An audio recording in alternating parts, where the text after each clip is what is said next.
So hey everyone, welcome to textbook super coaching. तर विद्यार्थी मित्रांनो, आजच्या लेक्चरमध्ये आज आपण राज्यसेवा पूर्व आणि मुख्य परीक्षेच्या दृष्टिकोनातून अतिशय महत्त्वाचा अहवाल एक रिपोर्ट बघणार आहोत. तो म्हणजे 16व्या वित्त आयोगाचा रिपोर्ट. आता नुकतंच 1 फेब्रुवारी 2016ला जे आपल्याकडे बजेट मांडलं गेलं, त्या बजेट मांडताना हा राष्ट्रपतींनी 16व्या वित्त आयोगाचा जो अहवाल आहे तो सुद्धा संसदेसमोर मांडलेला होता. तर आता 16व्या वित्त आयोगाच्या ज्या शिफारसी आहेत त्याच्यावरती तुम्हाला 100% या राज्यसेवा पूर्व परीक्षेमध्ये क्वेश्चन बघायला मिळेल आणि राज्यसेवा मुख्य परीक्षेसाठी सुद्धा तुम्हाला याचा पूर्णपणे यूज होणार आहे. ते खूप महत्त्वाचा आहे हा अहवाल. तर आपल्याला हा अहवाल आज डिटेल बघायचा आहे. आपण जो फायनान्स कमिशन आहे त्याचं A to Z बघूया. म्हणजे फायनान्स कमिशन त्याचे घटनात्मक तरतुदी पण बघूया आणि 15वा आणि 16वा वित्त आयोग हा पण आपण डिटेल आपण अभ्यासूया. सो चला मग आपण सुरुवात करू. तर सुरुवात करण्याच्या अगोदर हा माझा कुपन कोड आहे. तुम्हाला कुठल्याही टेक्स्टबुकचा सुपर पास वगैरे घ्यायचा असेल तर तुम्ही हा यूज करू शकता, जेणेकरून तुम्हाला एक्स्ट्राचा डिस्काउंट मिळेल. तर किशोर सर नावाचा हा कुपन कोड आहे. नंतर हा आपला टेलिग्राम चॅनल आहे. हा QR कोड तुम्ही स्कॅन करून तो जॉईन करू शकता, जिथं सगळ्या तुम्हाला PDFs आणि अपडेट्स मिळत राहतात. तर ज्या विद्यार्थ्यांनी नुकतीच आता राज्यसेवेची प्रिपरेशन सुरू केलेली आहे अशा नवीन विद्यार्थ्यांसाठी आपण राज्यसेवा पूर्व मुख्य आणि इंटरव्ह्यूची कंप्लीट तयारी करून घेण्यासाठी आपण यशोदय 3.0 नावाची बॅच लॉन्च केलेली आहे, ज्याच्यामध्ये पूर्व मुख्य आणि इंटरव्ह्यूची कंप्लीट तयारी करून आपण घेणार आहोत. त्याच्यामध्ये आपण कंप्लीट सिलेबस, अंडरस्टँडिंग, नंतर सगळ्यात महत्त्वाचं कॉन्सेप्च्युअल क्लॅरिटी आणि मुख्य परीक्षेच्या दृष्टिकोनातून डेली आन्सर रायटिंग वरती आपण त्याच्यावरती फोकस करणार आहोत. त्याच्यामध्ये कंप्लीट सिलेबस तुम्हाला एकदम म्हणजे जेवढे पेपर्स आहेत आपले मुख्य परीक्षेचे पूर्व आणि मुख्यच्या परीक्षेच्या दृष्टिकोनातून लाईव्ह शिकवला जाणार आहे. आणि जर कुणाला जे वर्किंग प्रोफेशनल्स असतील किंवा हाऊस मेकर्स असतील त्यांना जर लाईव्ह क्लास जॉईन करता येत नसेल तर ते रेकॉर्डेड सुद्धा बघू शकता. आणि ही बॅच तुम्हाला लाईफ टाइम साठी सुद्धा म्हणजे लाईफ टाइम सपोर्ट मध्ये सुद्धा तुम्हाला ही मिळू शकते. तर हा नंबर आहे, या नंबरवरती एन्क्वायरीसाठी तुम्ही कॉन्टॅक्ट करा, जेणेकरून तुम्हाला कंप्लीट इन्फॉर्मेशन या बॅच विषयी तुम्हाला मिळेल. आणि इव्हन एवढंच नाही तर तुम्हाला एकूण 18 पुस्तकं ज्या नोट्स आहेत, क्लास नोट्सच्या, तुम्हाला तिथं घरपोच मिळतात. राईट. तर आपण मग आपल्या लेक्चरला आता सुरुवात करू. तर आपण आधी काय करू, फायनान्स कमिशनच्या घटनात्मक तरतुदींपासून आपण सुरुवात करू. बघा, वित्त आयोगाची जी तरतूद आहे ती घटनेच्या कोणत्या कलमामध्ये केलेली आहे. आता वित्त आयोग काय आहे बघा. वित्त आयोग राष्ट्रपती घटनेच्या कलम 280 अंतर्गत राष्ट्रपती दर 5 वर्षांनी केंद्रीय कर महसुलातील किती टक्के राज्यांना द्यावा याच्या बाबतीत शिफारसी मागवण्यासाठी राष्ट्रपती कलम 280 अंतर्गत दर 5 वर्षाला वित्त आयोगाची स्थापना करतात. तर आता सध्याचा जो वित्त आयोग आहे तो 2026 ते 2031 या काळासाठी शिफारसी करण्यासाठी अरविंद पनगारिया यांच्या अध्यक्षतेखाली तो 16वा वित्त आयोगाची नेमणूक केलेली आहे. राईट. तर आता वित्त आयोगाचं पूर्णपणे त्याची जी संरचना आहे ती आपण पूर्णपणे बघूया. नंतर जे वित्त आयोगामध्ये किती सदस्य असतात वगैरे सगळं आपण डिटेल बघूया आणि त्या कोणकोणत्या गोष्टींवरती वित्त आयोग शिफारसी करतो तेही आपल्याला बघायचं आहे. तर आता वित्त आयोगाची जर रचना बघितली आपण तर ती कशी आहे. तर वित्त आयोगामध्ये 1 अध्यक्ष आणि 4 सदस्य असतात, ज्यांची निवड कोण करतात, भारताचे राष्ट्रपती. त्यांचा कार्यकाळ राष्ट्रपती ठरवतील एवढा त्यांचा कार्यकाळ असतो. सहसा तसा दर 5 वर्षांपुरता त्यांचा कार्यकाळ असतो आणि दर 5 वर्षांनी राष्ट्रपती नवीन वित्त आयोगाची नेमणूक करत असतात.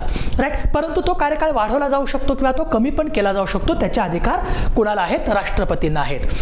तर जे सदस्य आणि अध्यक्ष आहेत त्यांना त्यांची पुनर्नियुक्ती होऊ शकते का, तर यस, होऊ शकते. ते पुनर्नियुक्तीसाठी पात्र असतात. राईट.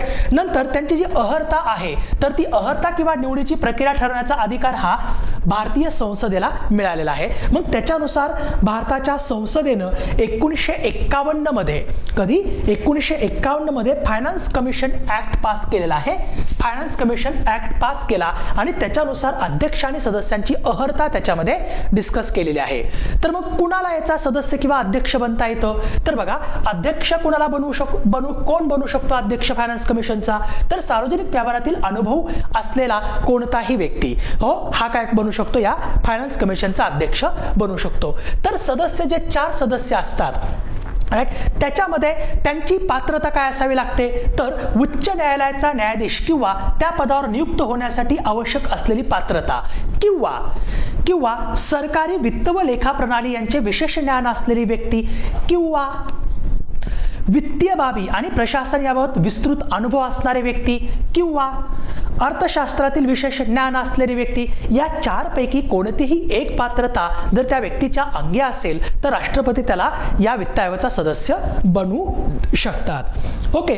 तर आता जो वित्त आयोग आहे तो वित्त आयोगाचं नेमकं कार्य काय आहे, तो कोणत्या गोष्टींवरती राष्ट्रपतींना शिफारसी करतो, तर वित्त आयोग भारताच्या राष्ट्रपतीला कोणकोणत्या मुद्द्यावरती शिफारसी करतो, तर हे आपल्याला लक्षात ठेवायचंय. त्यातला पहिला म्हणजे कर संकलनाची केंद्र व राज्य यांच्यात विभागणी आणि अशा विभागण्याच्या राज्यात वाटणे. तर केंद्रीय कर महसुलातील किती टक्के वाटा हा राज्यांमध्ये वितरित करावा, राईट, याची सूत्र कोण ठरवतं, सगळं फायनान्स कमिशन ठरवतो. राईट. तर केंद्र आणि राज्यांना द्यावयाच्या अनुदानाबाबतची तत्व, राईट, जसं की डिझास्टर मॅनेजमेंट ग्रँट्स असतील किंवा जे अर्बन लोकल बॉडीज असतील किंवा ज्या लोकल बॉडीज असतील, राईट, त्यांच्यासाठी किती ग्रँट द्यायचे याची तत्व सुद्धा हा फायनान्स कमिशन ठरवतो. नंतर राज्य वित्त आयोगाच्या शिफारसीनुसार पंचायत आणि नगरपालिका यांच्या संसाधनांना पूरक होण्यासाठी राज्याच्या संचित निधी वाढवण्यासाठी आवश्यक असलेल्या सर्व उपाययोजना सुद्धा सुचवतो. नंतर योग्य वित्त प्रणालीच्या दृष्टीने राष्ट्रपतीने सांगितलेले इतर कोणतेही मुद्दे जे वित्तीय मुद्दे असतील, ज्या वित्तीय मुद्द्यांबाबत राष्ट्रपती त्यांना शिफारसी मागतील त्या सगळ्या शिफारसी राष्ट्रपतींना द्याव्या लागतात. तर जो वित्त आयोग आहे तो वित्त आयोग शिफारसी कोणाला देतो, राष्ट्रपतींना देतो आणि राष्ट्रपती मग ते संसदेसमोर मांडतात. म्हणजे वित्त आयोग हा डायरेक्टली सेंट्रल गव्हर्नमेंट किंवा संसदेला त्यांचा रिपोर्ट देत नाही, तर तो राष्ट्रपतींना देतो. हे लक्षात ठेवण्याचा प्रयत्न करा. चला आता पुढे जाऊ. बघा, एक MPSC 2017ला एक क्वेश्चन विचारला होता. हा व्हिडिओ तुम्ही स्टॉप करा आणि या क्वेश्चनचा आन्सर मला तुम्ही कमेंट सेक्शन मध्ये द्या. चलो आगे चलते. आता याचं आणखी कार्य काय काय असतं, तर बघा, अहवाल कोणाला प्रकाशित म्हणजे अहवाल कोणाला सादर करतं फायनान्स कमिशन, तर राष्ट्रपतींना. आणि राष्ट्रपती मग हा अहवाल काय करतात, अहवाल आणि त्याबरोबर ज्या शिफारसी केलेल्या असतात त्या शिफारसी संसदेच्या समोर मांडण्याचं काम करतात. आता जी आयोगाची भूमिका असते, हा आयोग एकतर अर्धन्यायिक संस्था आहे आणि दुसरं म्हणजे याची सल्लागारी भूमिका आहे. म्हणजे काय, तर हा काय करू शकतो आयोग, वित्त आयोगाने केलेल्या शिफारसी ह्या केवळ सल्ला स्वरूपाच्या असतात, त्या केंद्र सरकार किंवा राज्य सरकारवरती बंधनकारक नसतात. राज्यांना निधी देण्याबाबतच्या शिफारसी अंमलात आणणे हे केंद्र सरकारवरती अवलंबून असतं. त्याच्यामुळं याच्या सगळ्या शिफारसी या कशा असतात, सल्लागारी स्वरूपाच्या असतात. हे लक्षात ठेवा, त्या कुठल्याही गव्हर्नमेंटवरती बंधनकारक नसतात. तर बघा, भारतामध्ये सर्वात प्रथम कधी वित्त आयोगाची नेमणूक केली होती, तर पहिला वित्त आयोग 1951 मध्ये इस्टॅब्लिश केला होता KC नियोगी यांच्या अध्यक्षतेखाली. त्यांचा कार्यकाळ काय होता, 1952 ते 1957 या 5 वर्षांसाठी त्यांना शिफारसी द्यायच्या होत्या. नंतर दुसरा वित्त आयोग K संथानम यांच्या अध्यक्षतेखाली 1957 ते 1962 या काळासाठी नेमला होता. तिसरा वित्त आयोग AK चंदा यांच्या अध्यक्षतेखाली 1962 ते 1966 या काळासाठी नेमला होता.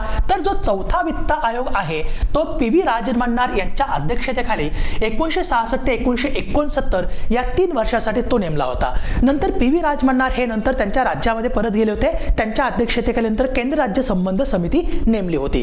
तर हा चौथा वित्त आयोग हा फक्त 3 वर्षांचा होता. नंतर मग 5वा वित्त आयोग त्यांनी नेमला होता. तर आता आणखी कुठला लक्षात ठेवायचा, 8वा वित्त आयोग 1983 ला एस्टॅब्लिश केला.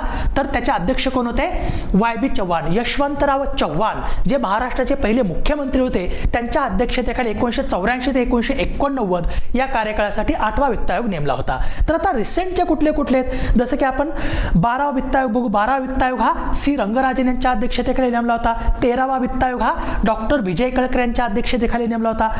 14वा वित्त आयोग हा डॉक्टर YB रेड्डी यांच्या अध्यक्षतेखाली 2015 ते 2020 या कार्यकाळासाठी नेमला होता. आणि 15वा वित्त आयोग हा NK सिंग यांच्या अध्यक्षतेखाली 2020 ते 2025 या कार्यकाळासाठी शिफारसी करण्यासाठी नेमला होता. तर आता मग कुठला वित्त आयोग आहे, तर 16वा वित्त आयोग जो आहे तो अरविंद पनगारिया यांच्या अध्यक्षतेखाली नेमलेला आहे. तर जो 15वा वित्त आयोग आहे त्या 15 वित्त आयोगाचे अध्यक्ष कोण होते?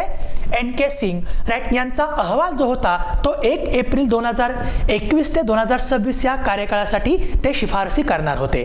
आणि जो 15 वित्त आयोग आहे त्याचे जे सेक्रेटरी कोण होते तर अरविंद मेहता त्याचे सेक्रेटरी होते. बस तुम्ही 15 वित्त आयोगाबाबतीत एवढंच लक्षात ठेवा, यांचा कार्यकाळ काय होता, कोणाच्या अध्यक्षतेखाली नेमला गेला होता आणि त्याचे सेक्रेटरी कोण होते. तर आता जो 16वा आणि यांनी कोणकोणत्या शिफारसी केल्या हे पण लक्षात ठेवायचे. जसं की 15व्या वित्त आयोगाने आपल्याला सर्वात महत्त्वाची शिफारस कोणती केलेली आहे तर जो बघा जी 14वा वित्त आयोग होता त्या 14व्या वित्त आयोगाने शिफारस काय केली होती तर एकूण म्हणजे केंद्र सरकारने एकूण कर महसुलातील जो वाटा होता तो 42% कर महसुलातील वाटा राज्यांना देवाची शिफारस केली होती. परंतु जो 15वा वित्त आयोग आहे 15वा फायनान्स कमिशन यांनी काय केलेलं आहे केंद्रीय कर महसुलातील राज्याला वाटा किती द्यावा म्हटलेले 41% वाटा द्यावा म्हटलेला आहे. परंतु जो 14 वित्त आयोगाच्या तुलनेत जो 1% यांनी कमी केला तो 1% जो आहे डिक्रीज केलेला तो न्यूली फॉर्म झालेल्या ज्या जम्मू काश्मीर आणि लडाख ह्या 2 युनियन टेरिटरी होत्या त्यांना द्यावा असं त्यांनी काय केलं होते शिफारस केली होती. आता सगळ्यात महत्त्वाचं काय 15 वित्त आयोगाने जी महत्त्वाची शिफारस केली होती की केंद्रीय कर महसुलातील 41% वाटा राज्यांना द्यावा तीच सेम शिफारस आता 16व्या वित्त आयोगाने केलेली आहे. तर आता 16 वित्त आयोग आपण आधीवर डिटेल बघूया. तर 16व्या वित्त आयोगाने कोणकोणत्या शिफारसी केल्या ते पण बघायचे. तर बघा 31 डिसेंबर 2023 ला भारताच्या राष्ट्रपतींनी डॉक्टर अरविंद पनगारिया यांच्या अध्यक्षतेखाली 16व्या वित्त आयोगाची स्थापना केलेली आहे. राईट. तर हा जो 16वा वित्त आयोग आहे त्या 16व्या वित्त आयोगाचा कार्यकाळ काय असणार आहे शिफारसी करण्याबाबतचा तर 1 एप्रिल 2026 ते 31 मार्च 2031 या 5 वर्षांसाठी ते शिफारसी करणार आहेत. त्यांनी आता केलेले आहेत. तर यांचा अहवाल नुकताच संसदेसमोर राष्ट्रपतींनी कधी मांडलेला आहे 1 फेब्रुवारी 2026 ला. तर आता या 16व्या वित्त आयोगाचे सचिव कोण आहेत तर ऋत्विक पांडे 16व्या आयोगाचे सचिव आहेत. हे डोक्यामध्ये घालून ठेवा. तसंच या 16 वित्त आयोगाचे 4 सदस्य कोणकोणते आहेत हे पण तुम्हाला लक्षात ठेवायचे. याच्यामध्ये 2 पूर्णवेळ सदस्य आहेत फुल टाइम मेंबर ते कोणकोणते आहेत आणि जॉर्ज मॅथो आणि मनोज पांडा. तर याचे 2 अर्धवेळ सदस्य आहेत टी रविशंकर आणि सौम्याकांती घोष हे या आयोगाचे काय आहेत अर्धवेळ सदस्य आहेत. बघा हे सगळे सदस्य आहेत. अरविंद पनगारिया अध्यक्ष आहेत तर श्रीमती ॲनी जॉर्ज मॅथ्यू आणि डॉक्टर मनोज पांडा हे पूर्णवेळ सदस्य आहेत. तर टी रविशंकर आणि डॉक्टर सौम्याकांती घोष हे या 16व्या वित्त आयोगाचे पार्ट टाइम मेंबर्स आहेत. ओके. तर हे लक्षात ठेवण्याचा प्रयत्न करा. तर आता 16व्या वित्त आयोगाने सगळ्यात महत्त्वाची शिफारस काय केलेली आहे जी 15 वित्त आयोगाने शिफारस केली होती की केंद्रीय कर महसुलातील 41% वाटा राज्यांना द्यावा तीच सेम शिफारस 16 वित्त आयोगाने 2026 ते 2031 या कार्यकाळासाठी केंद्रीय कर महसुलातील राज्यांना किती टक्के वाटा द्यावा म्हटले त्यांनी 41%च वाटा द्यावा असं म्हटलेलं आहे. परंतु यांनी आता हा जो वाटा दिला जातो त्याच्यासाठी क्रायटेरिया जो सेट केला जातो तो क्रायटेरिया फक्त याच्यामध्ये काही 16 वित्त आयोगाने चेंजेस केलेले आहेत 15 वित्त आयोगाच्या तुलनेमध्ये. म्हणजे हा क्रायटेरिया विचारात घेऊन त्या राज्यांना केंद्रीय कर महसुलातील वाटा दिला जातो. सगळ्यांना समान दिला जात नाही. तर या क्रायटेरियानुसार राईट काही राज्यांना जास्त काही राज्यांना कमी असा वाटा जातो. म्हणजे ते तुम्हाला आता समजावून सांगतोच. तर याला काय म्हणतात criteria for the horizontal distribution of taxes among the state. याला म्हणतात हॉरिझॉन्टल डिस्ट्रीब्युशन ऑफ टॅक्सेस. हा क्रायटेरिया विचारात घेऊन ते एखाद्या स्टेटला किती केंद्रीय कर महसुलातील वाटा जाणार हे याच्यावर डिसाईड होतं. तर हे आपल्याला काय करायचं लक्षात ठेवायचं आहे. याच्यावरती पूर्व परीक्षेमध्ये क्वेश्चन येतात. तर बघा कर वाटणीचे निकष 15 वित्त आयोग आणि 16 वित्त आयोगाचं दोघांचा आपण कंपॅरेटिव्हली बघू. सगळ्यात महत्त्वाचा उत्पन्न दुरावा राईट. ह्याला आपण म्हणतो इन्कम डिस्टन्स. आता जो इन्कम डिस्टन्स आहे तो इन्कम डिस्टन्स नेमका कसा विचारात घेतला जातो. आता बघा इन्कम डिस्टन्सला 15 वित्त आयोगाने 45% वेटेज दिलं होतं आणि 16 वित्त आयोगाने किती वेटेज दिलेलं आहे 42.5% एवढं वेटेज दिलेलं आहे. मग उत्पन्न दुरावामध्ये काय विचारात घेतलं जातं तर त्या स्टेटचा पर कॅपिटा जीएसडीपी म्हणजे दरडोई उत्पन्न जीडीपी म्हणजे पर कॅपिटा जीडीपी आपल्याला तिथं विचारात घेतलं जातं त्या स्टेटचं. परंतु उत्पन्न दुराव कसा मग त्याची तुलना कशी केली जाते तर जे मोठे 3 स्टेट आहेत ज्या स्टेटचा पर कॅपिटा जीएसडीपी हा सर्वात जास्त आहे अशा 3 स्टेट बरोबर त्या स्टेटचा जो पर कॅपिटा जीएसडीपी आहे तो कंपेअर केला जातो राईट. आणि त्याच्यावरून मग त्या स्टेटला किती किती वाटा जाणार केंद्रीय कर महसुलातला ते ठरवलं जातं. दरडोई उत्पन्न जास्त पर व्यक्ती दरडोई उत्पन्न, पर व्यक्ती दरडोई जीडीपी आपण म्हणतो त्याला. जीएसडीपी म्हणजे gross state domestic product. GDP जसं स्टेटचा जीडीपीला आपण जीएसडीपी म्हणतो.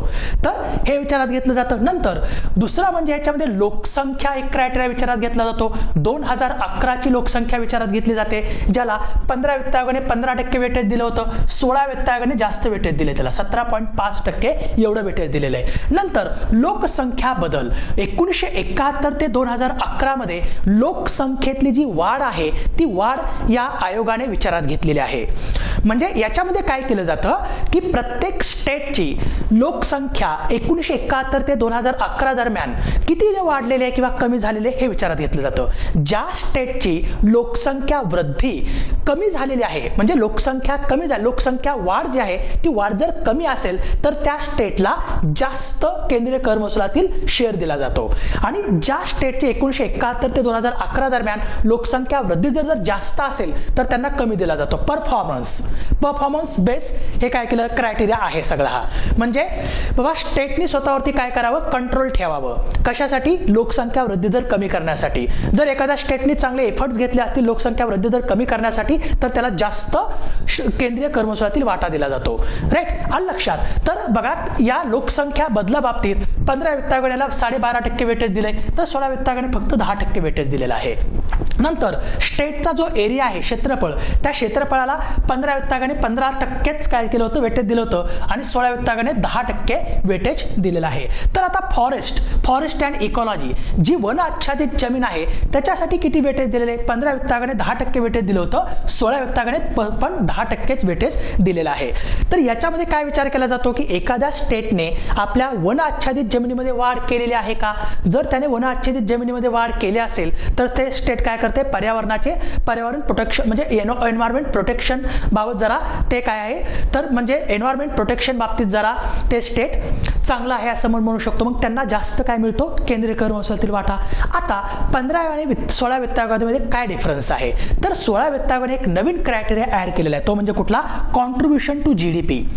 म्हणजे प्रत्येक जे स्टेट आहे त्या प्रत्येक स्टेटचं जे जीडीपी मधलं कॉन्ट्रीब्युशन आहे 2018-19 कधीपासूनचं 2018-19 ते 2023-24 मधलं जे जीडीपीचं कॉन्ट्रीब्युशन आहे ते जीडीपीचं कॉन्ट्रीब्युशन त्यांनी विचारात घेतलेलं आहे. कोणत्या स्टेटनी जीडीपी मध्ये जास्त कॉन्ट्रीब्यूट केलेलं आहे देशामध्ये तर त्या स्टेटला थोडा जास्त वाटा मिळतो. कमी कॉन्ट्रीब्युशन असेल तर मग कमी वाटा मिळणार. तर मग 15 वित्त आयोगाने हा जो क्रायटेरिया तो विचारात घेतलेला नव्हता. 16 वित्त आयोगाने हा नवीन क्रायटेरिया विचारात घेतलेला आहे की कॉन्ट्रीब्युशन टू जीडीपी त्याला 10% वेटेज दिलेलं आहे.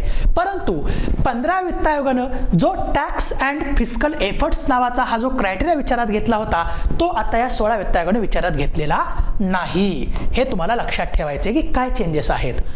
तर हे तुम्हाला पाठ करून ठेवायचं किंवा हे लक्षात ठेवायचंच आहे. याच्यावरती काय येतात, क्वेश्चन्स येतात, आधी पण आलेले आहेत, पुढे पण येतील.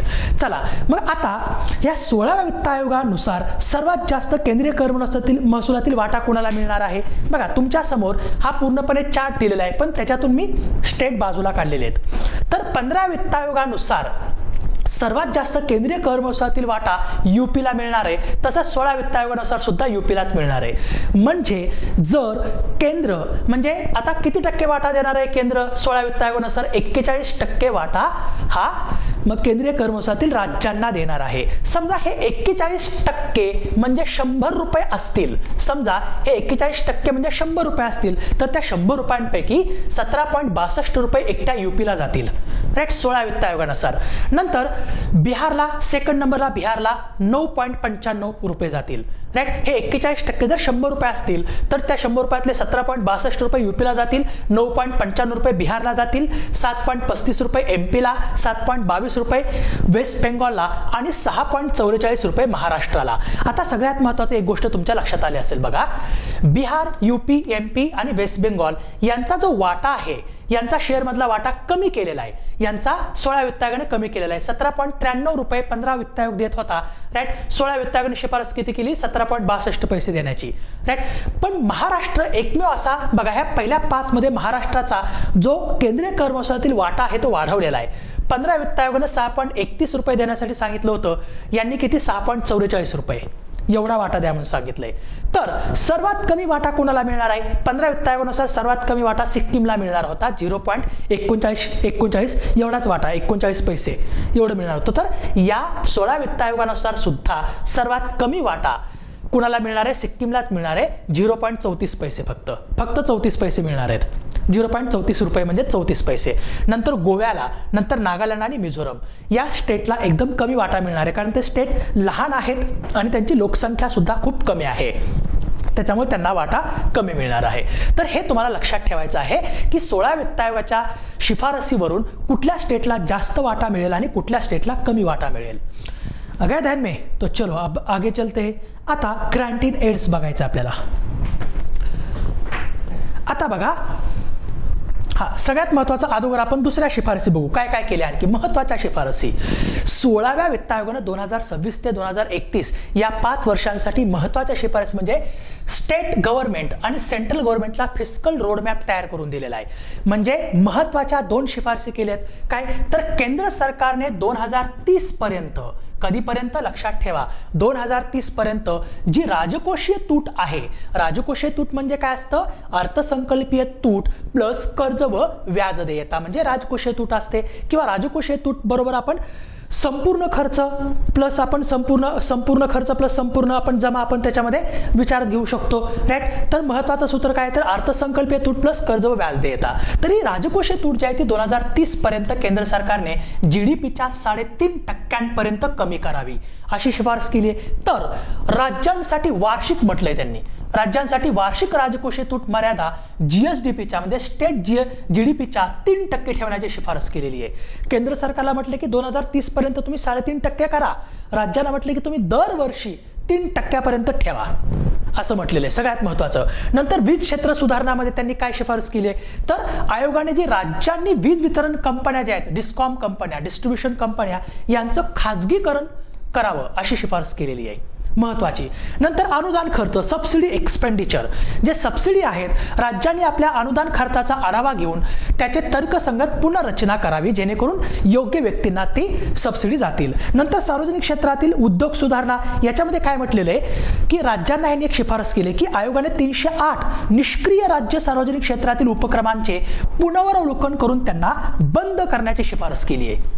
जे निष्क्रिय उद्योग आहेत राज्याचे 308, राईट, त्यांना बंद करून टाका. एकतर पुनरावलोकन करा, नसल होत तर त्यांना बंद करून टाका. त्याचं पुनरावलोकन करून त्यांना आधीच्या उद्योगांना बंद करून टाका अशी महत्त्वाची शिफारस केलेली आहे. बस एवढं लक्षात ठेवा. ह्या महत्त्वाच्या शिफारसी कोणकोणत्या आहेत त्या, राईट.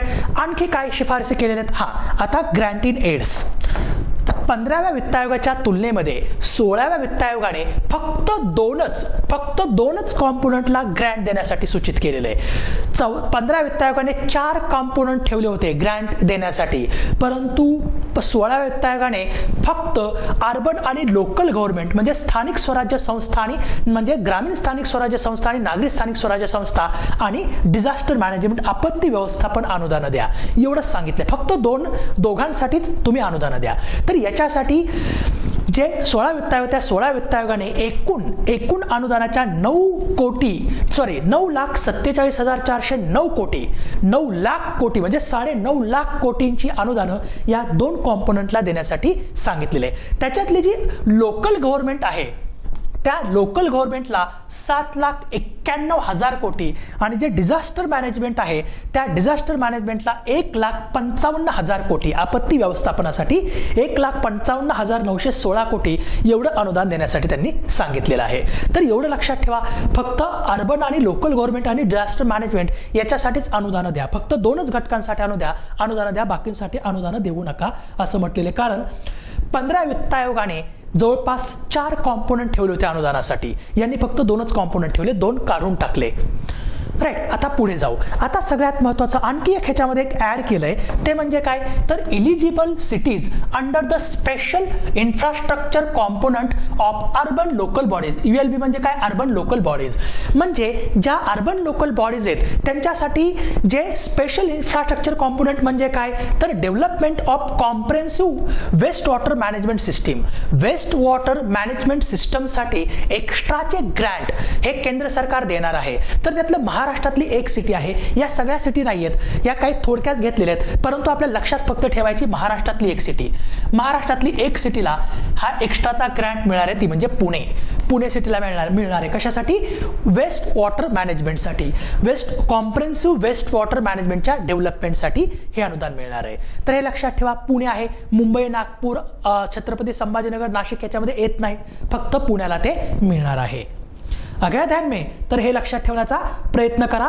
आणि या ज्या महत्त्वाच्या शिफारसी एवढ्या महत्त्वाच्या शिफारसी होत्या या 16 वित्त आयोगाने केलेल्या. याच्या बाहेर तुमचा क्वेश्चन जाणार नाही आणि हे तुम्हाला पूर्व आणि मुख्य परीक्षेसाठी दोन्हीकडे कामाला येणार आहे. तर जाता जाता तुमच्या मित्रमैत्रिणींना हे लेक्चर शेअर करा. राईट. नंतर कमेंटमध्ये त्या ज्या एक क्वेश्चन तुम्हाला विचारला होता त्याचं आन्सर द्या. राईट. ज्यांनी सबस्क्राईब केलं नाही चॅनलला त्यांनी सबस्क्राईब करा आणि लाईक करायला विसरू नका. आणि ज्यांना कोणाला कोर्स आपला जॉईन करायचा आहे त्यांनी या नंबरवरती मला कॉन्टॅक्ट करू शकता. राईट. 9403933345 9403933345 वरती. So thank you so much.